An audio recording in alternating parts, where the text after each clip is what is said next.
तो finally JKSSB की तरफ से वो आपको शॉर्ट लिस्ट देखने को मिल रही है उन कैंडिडेट्स की जिन्हें बुलाया गया है स्किल टेस्ट या टाइपिंग टेस्ट के लिए।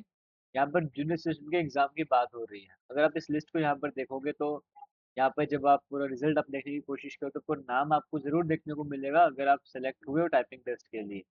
तो कैंडिडेट का नेम, फादर नेम और रोल नंबर आपको यहाँ पर देखने को मिल जाता है। और आपको फिर टाइपिंग टेस्ट पे आपको बुलाया जाएगा। पूरी लिस्ट में इसी तरह के जो नाम आपको देखने को मिल रहे हैं, कहीं पर भी स्कोर कार्ड वगैरह कुछ भी आपको यहाँ पर देखने को नहीं मिल रहा है।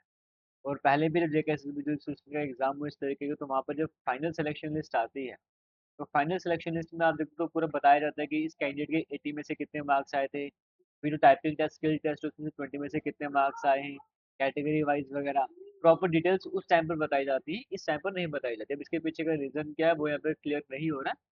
हालांकि जब मैंने एआई से हेल्प ली या वहाँ से पूछा कि क्यों ऐसा हो सकता है, क्यों जेकेएसएसबी की तरह ऐसा कर जाता है, वहाँ पे कुछ रीजन बताए गए, मैं आपसे वो शेयर करूंगा।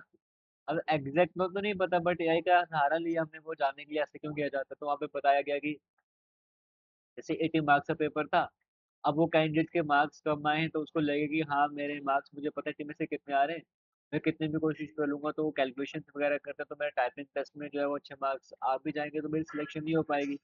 तो ये हम चाहते हैं कि सभी बच्चे जितने भी जो, क्योंकि जिस बच्चे के नंबर कम आए लेकिन टाइपिंग स्पीड अच्छी है वो एग्जाम भी क्रैक कर सकता है। तो सभी टाइपिंग टेस्ट अटेम्प्ट करें, इसीलिए सभी को नंबर नहीं बताया जाता स्टार्टिंग में। इस तरह के रीजन वहाँ पे एआई के थ्रू बताए जा रहे हैं। अब मुझे नहीं पता कितने वैलिड है। उसमें बताया जाता है कि एक ही बार में जब एग्जाम करवाए जाते हैं नॉर्मल क्वेश्चन क्वेश्चन दिए जाते हैं, जैसे जैसे आरटीएस वगैरह लगती हैं, रिट्स लगते हैं, कोर्ट केसेस वगैरह चल जाते हैं, उससे बचा जाता है इस तरीके का काम करके।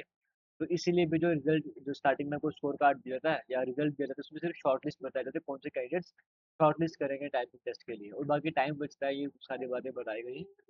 अब कितनी सच्चाई है फिर कोई जानता है कि ऐसा क्यों किया जाता है कि ये जो ट्रांसपेरेंसी मेंटेन करने की जरूरी कि पहले ही आप सभी को नंबर बताया जाए कितने नंबर आपके आ रहे हैं।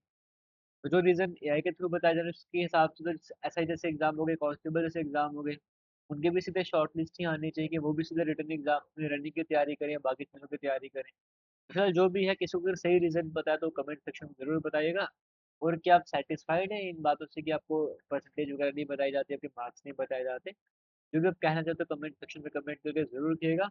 हाँ, उन कैंडिडेट्स के लिए अच्छा है जो कहते हैं कि हमारे 80 में से मार्क्स ही 10 बन रहे थे, हम अपने घर वालों को बोलेंगे मेरे तो 60 मार्क्स आए, अब जेकेएसबी रिजल्ट ही नहीं दिखाया, हम बच जाएंगे। हम लोग 60 मार्क्स तक हमने तैयारी करी थी, 60 मार्क्स हमारे एग्जाम हो गया था, तो कट ऑफ 65 ही होगा तभी मेरे शॉर्ट लिस्ट पे नाम नहीं आया।